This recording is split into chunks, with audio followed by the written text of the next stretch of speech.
Alright, ladies and gentlemen, welcome back. It's time for the next series here in the HD World Tournament of the round of 16. And I did promise today I was going to cast two series of games, as I've been kind of going slow because I've been waiting for some of these games to be played out. This was actually the last series of games to be played between Socke and Idra. And I will be casting this right now. This is once again a best of 3.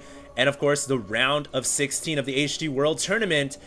First map, as always, Tal'Darim Altar. Very, very big map. It is going to be another Zerg versus Protoss, as the last game was also Zerg versus Protoss. Cats versus Axelav, I believe. Yeah, I was talking about my memory last game. My memory still has not improved in the 5 minutes it took for me to skip from the last game to this game.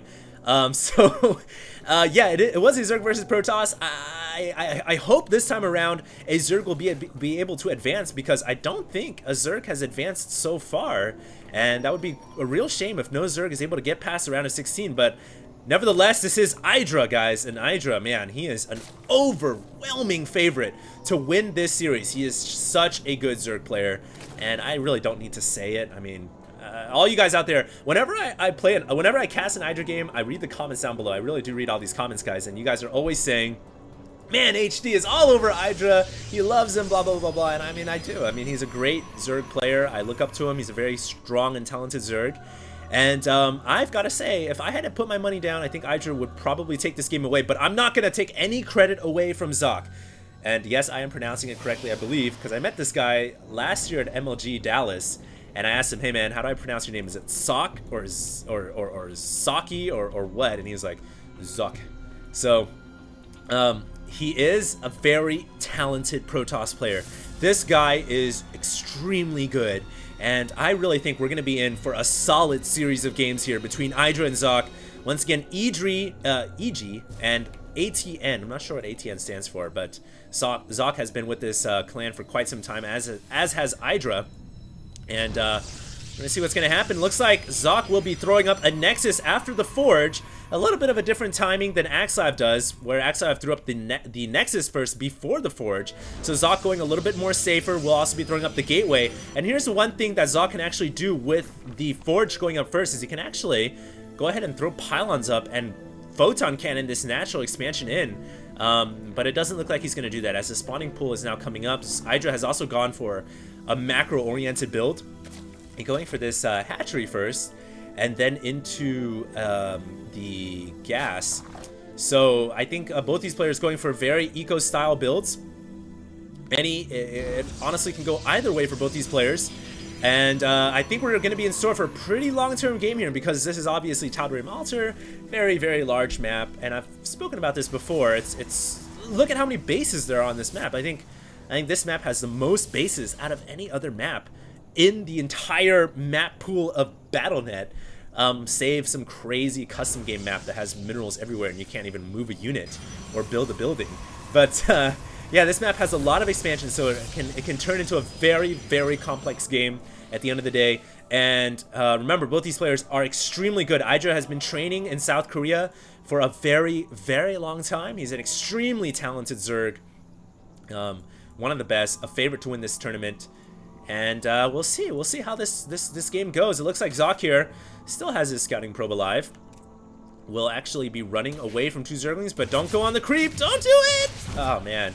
As long as you go on the creep, those Zerglings, they get a little speed bonus, and you guys can actually see that bonus right there. As you guys can see, it turns green. Right now they have 2.95, but any Zergling on the creep gets 2.95 plus 0.88. So I think it's like a 25 to 30% speed boost, which really does help the Zerg quite a bit when they need to defend, when they need to attack. That creep is very, very important. Right now we can see both players building up the same amount of economy, 29, 31 harvesters. Both players on 2 bases apiece. Idra obviously going to grab that third expansion. Very safe, very nice. This third expansion is going to be absolutely vital to dealing with the Protoss, who is on 2 base. And right now we do have a Stargate coming out for Socke.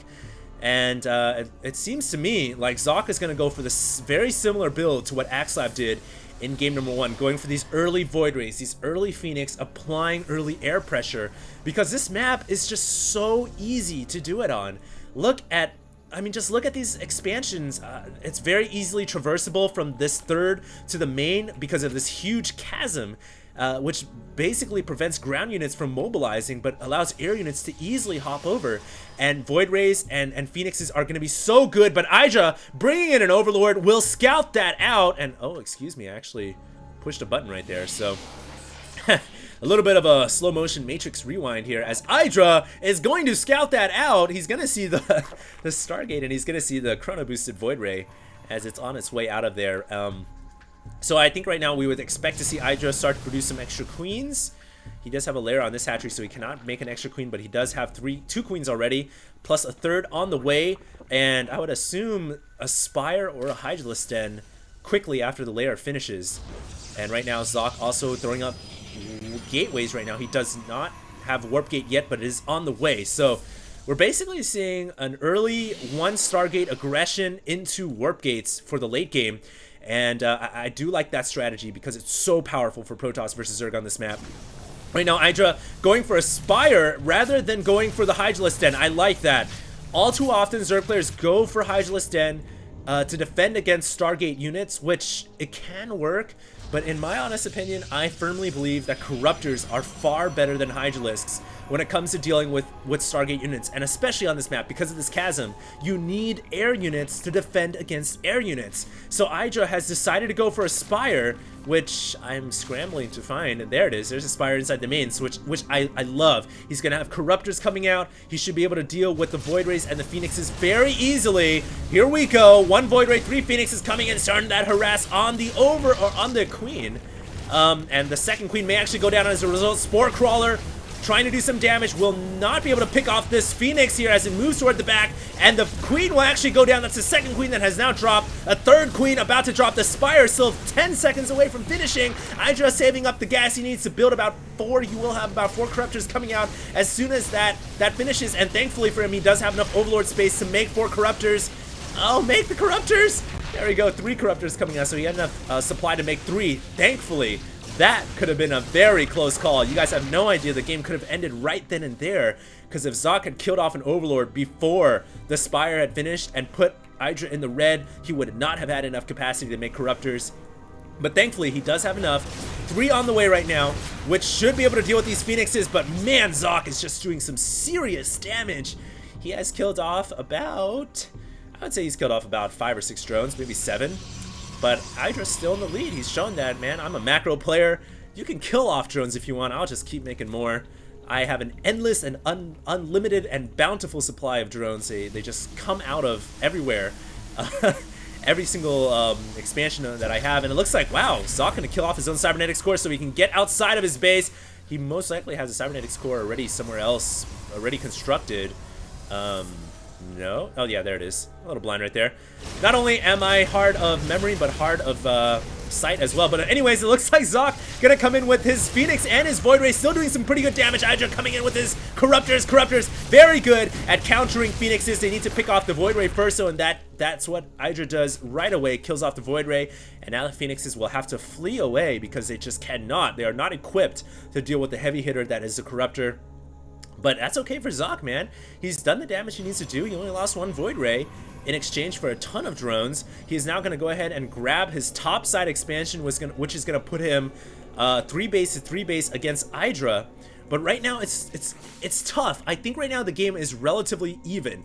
No player right now is ahead because Idra has defended against the Stargate aggression. Idra has 3 bases. Socke has 2, about to grab 3. It's anyone's game to take at this moment. But what Idra needs to be careful about is that Protoss Deathball, which is starting to, well, it's not actually being created right now. We actually have an Immortal, which is just chilling here. Very interesting that the Immortal is not moving. I wonder if it's stuck. That would be horrible if it's stuck. Anyways, Socke gonna come in with a couple of Phoenixes, gonna pick off this Queen once again, and no Spore Crawler here. Surprisingly, Idra deciding not to build a Spore Crawler when your opponent goes for so many Phoenixes. What I like to do, I'm not saying this is what Idra should do, because Idra is obviously a much better player than I am. What I like to do is build Spore Crawlers, 1 in every single expansion. It's a great way to defend against these Phoenix. and protect your drone line, but Idra is going to rely on his queens rather than investing that 75 minerals into the spore crawler, and he will be able to pick off another phoenix. But right now, I believe these phoenixes are just cannon fodder. They are just buying time for Socke to build up a stalker army with Blink, and you guys can see Blink is on the way. Looks like that immortal finally wedged himself outside of the warp gate and the robotics facility. Maybe he got a push out of an immortal that came out before him or after him.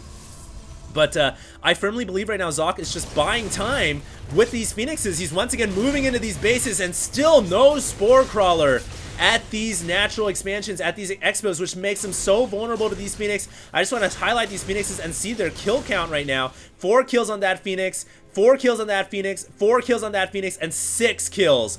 That is 12 plus 6. That is 18 kills. Wow. That's an amazing amount of kills. Idra would have been maxed on drone count a long time ago, but because of those Phoenix, he's had to rebuild his drones consistently, but he's still maxed. And that's just showing how good Idra is. He's got 75 drones, gonna now come in with Corruptors to actually do some scouting, because he realized, you know, I can't send an Overlord in because it's just going to be picked off by the Phoenix.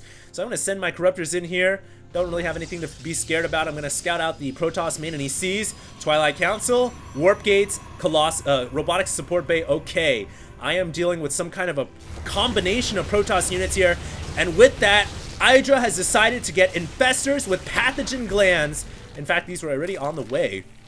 And man, with that new upgrade to Infestors, they are so powerful that fungal growth does an immense amount of damage, and that Protoss forces are usually balled up, which makes the Infestors so much more powerful. But 4 Infestors are still very far away from being finished and out on the battlefield, and Idra is just buying time right now for those Infestors, as you guys can see right now, waiting and waiting and waiting. Here comes the Infestors, but force fields blocking off the Zerg forces from running down the ramp, and now Idra will have to lure the Protoss army away from his naturals so these force fields can wear off, so he can bring out more forces. And this could be a very strange position for Idra here, as the Protoss army of Socke has wedged itself between this exterior army and the Infestors and the reinforcements coming out of the main and the natural, and the Stalkers with Blink can easily chase down these roaches, and this is bad news for Idra. Idra needs to bring these roaches back over to the front, but he has to also defend this back expansion which has been erected up here. And oh no, Idra could possibly lose this expansion. This is huge. And not to mention, with the Observer here, Socke can blink right into the main if he so pleases, but no, he will not. And I think that would be a bad idea, because the Stalkers would be so exposed. And here we go, finally Idra deciding to engage, throwing down the fungal growth, doing serious damage to the shields, whittling all the shields down and away, as Idra is now buying time to get Greater Spire out. Wow, Socke and Idra clashing time and time again. Looks like some reinforcing Stalkers on the way out here, but Idra will not be able to defend again, will not be able to pick that off, and Idra, GG's! Socke wins this game. Idra, GG's out of the first game. Socke showing how much more superior he is at Protoss control and attacking. Another Immortal has decided to stick himself locked between the two buildings here, but Idra gonna lose GG out of this game, even though I feel like Idra wasn't exactly out. Well, I guess losing this hatchery really was kind of the defining moment. Losing this hatchery means Idra's at 3 bases, and Socke is now grabbing his 4th up. There's the little orb that's coming out from the other Rift of Dimensions. And I guess Idra felt like he could not win this game in the long run. And Socke is your winner here, ladies and gentlemen. We'll move on to the game number 2. So it's not over yet. Idra still has a chance. The overwhelming favorite, but wow, losing against Socke, that was sure a shocker. So we're going to move on to game number 2, guys. HD signing out. Stay tuned. Don't go anywhere.